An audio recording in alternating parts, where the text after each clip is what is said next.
ನಮಸ್ತೆ viewers, reiki ವಿದ್ಯಾಲಯಕ್ಕೆ ನಿಮ್ಮೆಲ್ಲರಿಗೂ ತುಂಬ ಹೃದಯದ ಸುಸ್ವಾಗತ. ನಾನು ನಿಮ್ಮ ವಿದ್ಯಶ್ರೀ ರೇಖಿ ಗ್ರ್ಯಾಂಡ್ ಮಾಸ್ಟರ್ ಮತ್ತು ಟ್ಯಾರೋಟ್ ಕಾರ್ಡ್ ರೀಡರ್. ನಿಮ್ಮ ಪರ್ಸನರ ಫೀಲಿಂಗ್ಸ್ ಏನಿದೆ ಅಂತೇಳಿ ನೋಡೋಣ. ಅದಕ್ಕಿಂತ ಮುಂಚಿತವಾಗಿ ನಿಮ್ಮ ಹೆಸರನ್ನು, ನಿಮ್ಮ ಪರ್ಸನರ ಹೆಸರನ್ನು 3 ಬಾರಿ ಹೇಳಿ. ಇದು ಕಲೆಕ್ಟಿವ್ ರೀಡಿಂಗ್. ಯಾರಿಗೆ ರೆಸನೇಟ್ ಆಗುತ್ತೋ ಎನರ್ಜಿನ ಕ್ಲೈಮ್ ಮಾಡ್ಕೊಳ್ಳಿ.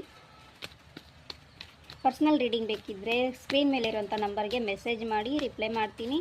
ಆ್ಯಂಡ್ ನಿಮ್ಮ ಅನುಕೂಲವಾದಂತಹ ಸೆಷನನ್ನು ಬುಕ್ ಮಾಡಿಕೊಂಡು ನೀವು ಟ್ಯಾರೋಟ್ ಗೈಡೆನ್ಸನ್ನು ಪಡ್ಕೊಂಡು ಮುಂದಿನ ಆ್ಯಕ್ಷನ್ಸನ್ನು ತಗೋಬೋದು.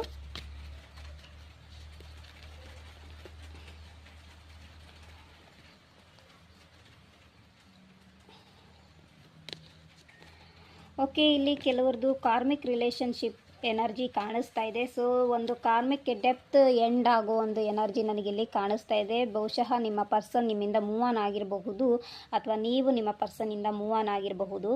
ಓಕೆ, ಸೊ ಎಲ್ಲೋ ಒಂದು ಕಡೆ ಆ ಒಂದು ರಿಲೇಷನ್ಶಿಪ್ ಏನು ಎಂಡ್ ಆಗಿದೆ ಅದ್ರ ಬಗ್ಗೆ ನೀವು ಯೋಚಿಸ್ತಾ ಇರೋದು ಅಥವಾ ನಿಮ್ಮ ಪರ್ಸನ್ ಯೋಚಿಸ್ತಾ ಇರೋದು ನನಗಿಲ್ಲಿ ಕ್ಲಿಯರಾಗಿ ಕಾಣಿಸ್ತಾ ಇದೆ. ಬಿಕಾಸ್ ಇಲ್ಲಿ ಫೈನಾನ್ಷಿಯಲ್ ಸ್ಟೆಬಿಲಿಟಿ ಇರಲಿಲ್ಲ. ಫೈನಾನ್ಷಿಯಲಿ ಸ್ಟೆಬಿಲಿಟಿ ಇಲ್ಲ ಅಂತಂದಮೇಲೆ ರಿಲೇಷನ್ಶಿಪ್ಪಲ್ಲಿ ಸ್ಟೆಬಿಲಿಟಿ ಬರೋದು ಸಾಧ್ಯತೆ ಕಡಿಮೆ ಇದೆ ಅನ್ನೋದು ಒಂದು ಎನರ್ಜಿ.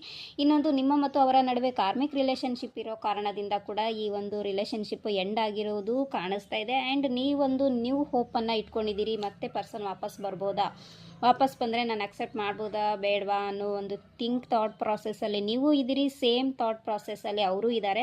ಓಕೆ, ಇಲ್ಲಿ ಎಲ್ಲೋ ಒಂದು ಕಡೆ ಮಿರರ್ ಎನರ್ಜಿ ಕಾಣಿಸ್ತಾ ಇದೆ. ಬಿಕಾಸ್ ನೀವು ಇಲ್ಲಿವರೆಗೂ ಅವ್ರ ಜೊತೆಗೆ ಏನೊಂದು ಕನೆಕ್ಷನನ್ನು ಹೊಂದಿದ್ರಿ.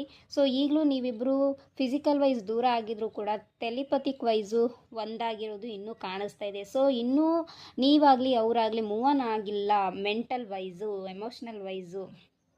ಸೊ ಯೂನಿವರ್ಸ್ ಏನು ಹೇಳ್ತಾ ಇದ್ದಾರೆ, ಸೊ ಕಾರ್ಮಿಕ್ ಡೆಪ್ತ್ ಇದ್ದರೆ ನಿಮ್ಮಿಂದ ಆ ಪರ್ಸನ್ ನಿಮ್ಮಿಂದ ದೂರ ಹೋಗಿದ್ದಾರೆ ಅಂದರೆ ಅವರು ಬಂದು ಹೋಗೋದಕ್ಕೊಂದು ಕಾರಣ ಆಯಿತು. ಅವರಿಂದ ನೀವೇನೋ ಒಂದು ಅದ್ಭುತವಾದಂತಹ ಪಾಠವನ್ನು ಕಲ್ತಿದ್ದೀರಿ. ಆ ಒಂದು ಪಾಠವನ್ನು, ಆ ಒಂದು ವಿಸ್ಡಮನ್ನು ನೆನಪಲ್ಲಿ ಇಟ್ಕೊಂಡು ನೀವು ಮೂವ್ ಆನ್ ಆಗೋದು ಒಳ್ಳೆಯದು. ಅಥವಾ ನಿಮ್ಮ ಪರ್ಸನ್ ಇದನ್ನೇ ಯೋಚಿಸ್ತಾ ಅವ್ರು ಮೂವ್ ಆನ್ ಆಗ್ತಾ ಇರೋದು ಕಾಣಿಸ್ತಾ ಇದೆ. ಸೊ ನೀವು ಹ್ಯಾಪಿಯಾಗಿರಿ, ಖುಷಿಯಾಗಿರಿ, ನಿಮ್ಮ ಬಗ್ಗೆ ಕೇರ್ ಮಾಡಿ, ನಿಮ್ಮ ಸ್ಟೆಬಿಲಿಟಿ ಬಗ್ಗೆ ನೀವು ಗಮನ ಕೊಡಿ. ಓಕೆ, ಒಂದು ನ್ಯೂ ಆಪರ್ಚುನಿಟೀಸ್ ಅಥವಾ ನ್ಯೂ ಪರ್ಸನ್ ನಿಮ್ಮ ಲೈಫಲ್ಲಿ ಬರುವಂತಹ ಒಂದು ಸಾಧ್ಯತೆ ಇದೆ.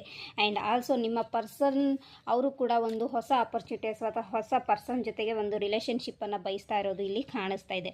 ಓಕೆ, ಬಿಕಾಸ್ ಅವರು ಬೇರೆ ಕಡೆಗೆ ಹೋಗ್ತಾ ಇರೋದು ಕಾಣಿಸ್ತಾ ಇದೆ. ನಿಮ್ಮನ್ನು ಬಿಟ್ಟು ಬೇರೆಯವರನ್ನು ಮದುವೆ ಆಗಬೇಕು ಅಥವಾ ಅವ್ರ ಫ್ಯಾಮಿಲಿಯಲ್ಲಿ ಯಾರೋ ಬೇರೆ ಪ್ರಪೋಸಲ್ಸ್ ಬಂದಿರ್ಬೋದು, ಅದನ್ನು ಅವರು ಅಕ್ಸೆಪ್ಟ್ ಮಾಡ್ತಾ ಇರೋದು ಇಲ್ಲಿ ಎನರ್ಜೀಸ್ ಕಾಣಿಸ್ತಾ ಇದೆ. ಸೊ ಡೌಟ್ಸ್ ಇದ್ದರೆ ಕ್ಲಾರಿಟಿ ತೊಗೊಳಕ್ಕೆ ನಿಮ್ಮ ಪರ್ಸ್ನಲ್ ಪೇಯ್ಡ್ ಸೆಷನ್ನ ಬುಕ್ ಮಾಡ್ಕೊಳ್ಳಿ.